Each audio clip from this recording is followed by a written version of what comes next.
Olá para você, seja muito bem-vindo aqui ao canal. Eu sou a Jaqueline Salles. Você pode me chamar de Jaque se você quiser. E todos os dias a gente tem aqui uma leitura da palavra. Nós estamos num propósito firme e forte de leitura diária da Bíblia. Então todo dia tem palavra aqui.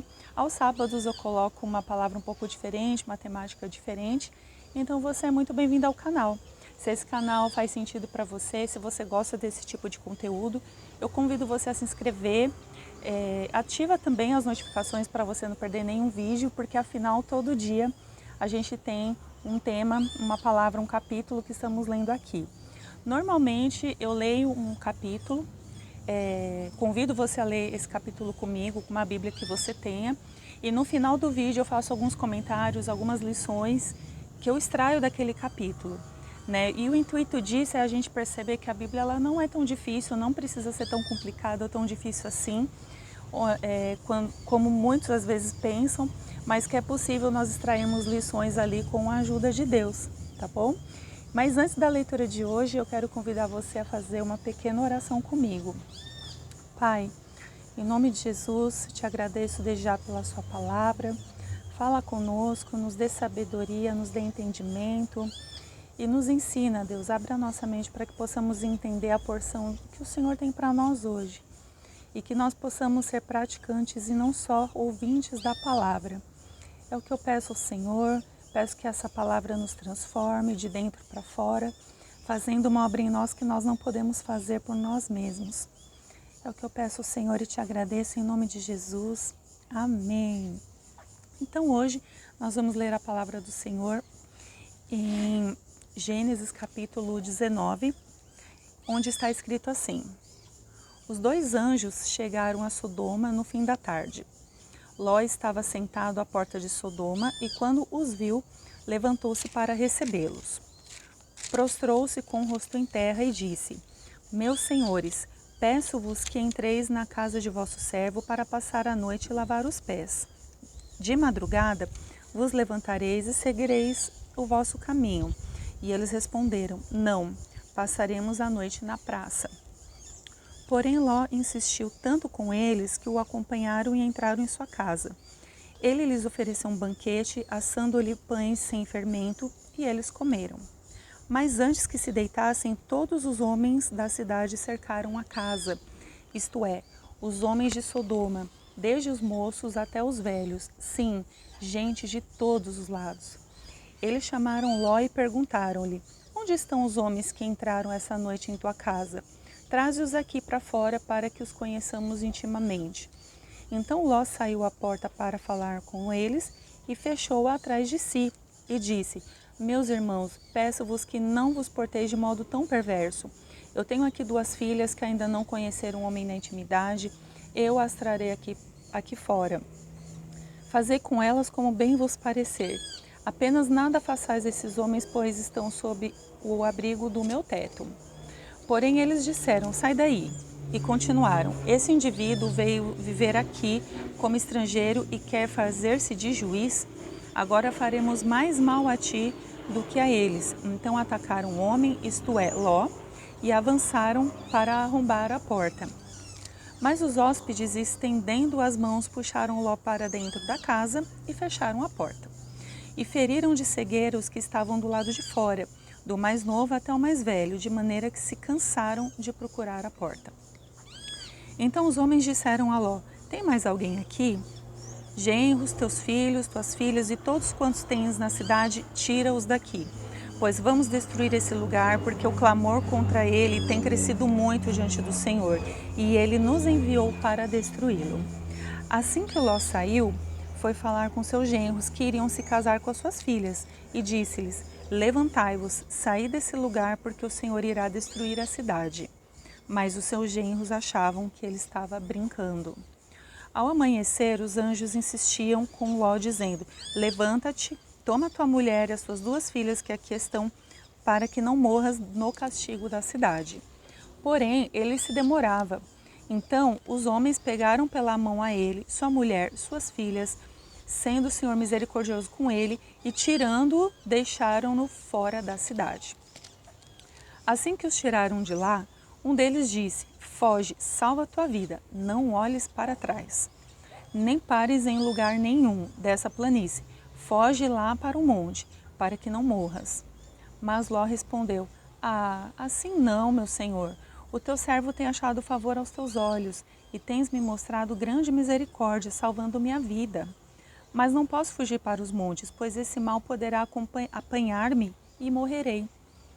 Aqui perto há uma cidade para a qual eu posso fugir. É uma cidade pequena. Permite que eu fuja para lá. Ela não é pequena? E salvarei a minha vida. E ele respondeu, também te atenderei a este respeito, e não destruirei a cidade de que acabas de falar. Apressa-te, foge para lá, porque nada poderei fazer enquanto não chegares lá. Por isso aquela cidade foi chamada de Zoar. O sol já havia nascido sobre a terra quando Ló entrou em Zoar.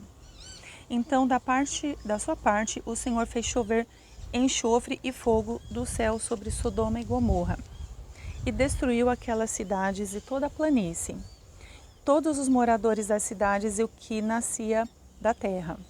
Mas a mulher de Ló olhou para trás e transformou-se numa estátua de sal. Abraão levantou-se de madrugada e foi ao lugar onde havia permanecido em pé diante do Senhor. E contemplando Sodoma e Gomorra e toda a terra da planície, viu que da terra subia fumaça como de uma fornalha. Aconteceu que quando Deus acabou com as cidades da planície, lembrou-se de Abraão e tirou Ló do meio da destruição, ao devastar as cidades onde Ló havia habitado. Ló subiu, vindo de Zoar, e foi habitar nos montes, e as suas 2 filhas foram com ele. Como temia habitar em Zoar, ele e as suas 2 filhas foram habitar numa caverna. Então a primogênita disse à mais nova, o nosso pai já está velho, e não há homem nessa terra para nos possuir, segundo o costume de toda a terra. Vamos dar vinho para o nosso pai e beber, e deitemo-nos com ele para que conservemos a descendência de nosso pai.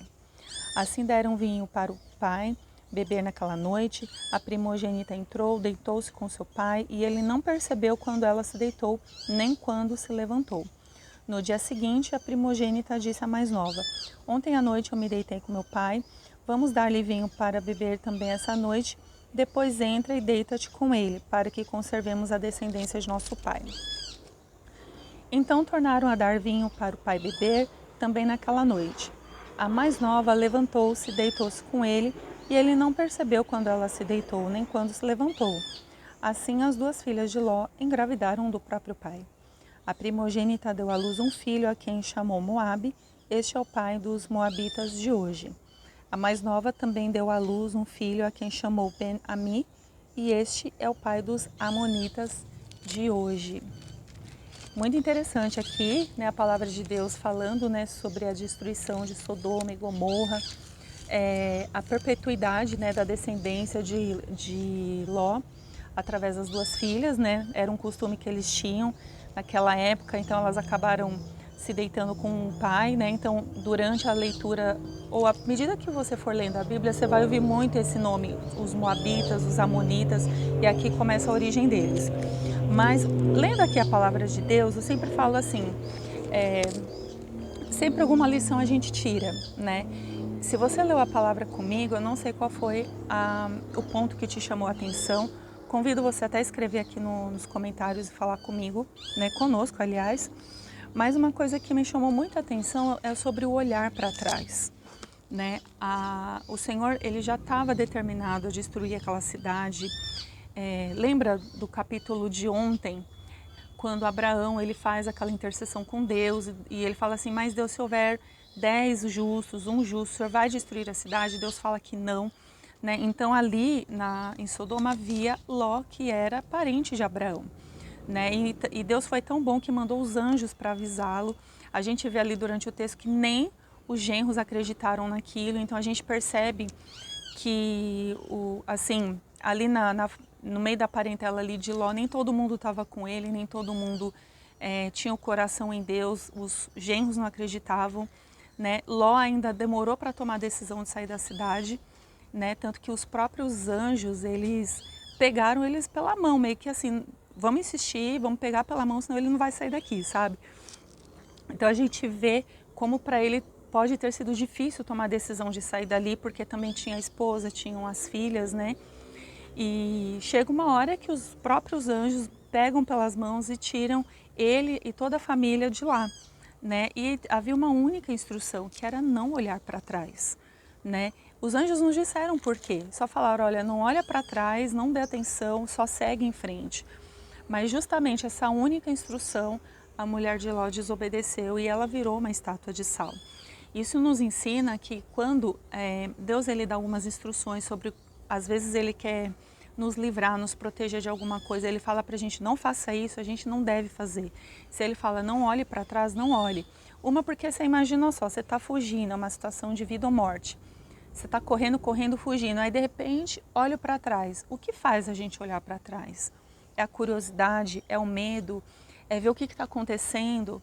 Só que assim, eu estou olhando para o que acontece atrás de mim, estou esquecendo de olhar para mim, para aquilo que Deus falou para eu não fazer. E esse olhar para trás na vida da mulher de Jó teve uma consequência, né? Ela virou uma estátua de sal. Então a lição que eu, pelo menos, eu posso extrair daqui é não olhe para trás, nunca olhe para trás. Se Deus está dando uma instrução para seguir em frente, vai, porque se a gente coloca os nossos olhos para trás, a gente tira os olhos do alvo que é Jesus, a gente tira os olhos do escape, a gente tira os olhos daquilo que está à nossa frente nos esperando. E a gente perde o nosso tempo olhando para o passado, a gente perde o nosso tempo olhando o que ficou, a gente perde o nosso tempo olhando para uma fase que se tornou cinza e que ninguém se beneficia ou se beneficiou dela. Então, qual é a lição que a gente tira daqui, né? Então, hoje, a lição que eu compartilho com você, que eu pelo menos aprendi é, não olhe para trás. Se o Senhor está tirando você de um lugar, mandando para o outro, ainda que a gente não entenda, ainda que a gente não... Aquilo que eu falei, né, ontem, não faz sentido o que está acontecendo, Deus apenas está te livrando. Não tem por que olhar para trás, não tem por que ficar querendo saber o que aconteceu com quem ficou. A palavra é para você, o escape é para você, o resgate é para você, o socorro é para você, a misericórdia é para você. Então a gente precisa olhar para frente, manter os olhos fixos em Jesus, manter os olhos fixos naquilo que está diante de nós, né? É como Paulo diz no Novo Testamento, né? Eu deixo as coisas para trás, mas eu corro para o alvo, para aquilo que me espera, corro para a proposta que está diante de mim, mas deixo para trás as coisas que não me pertencem mais, tá bom? Espero que essa palavra tenha abençoado você, Deus abençoe no nome de Jesus e até amanhã no próximo vídeo. Tchau, tchau!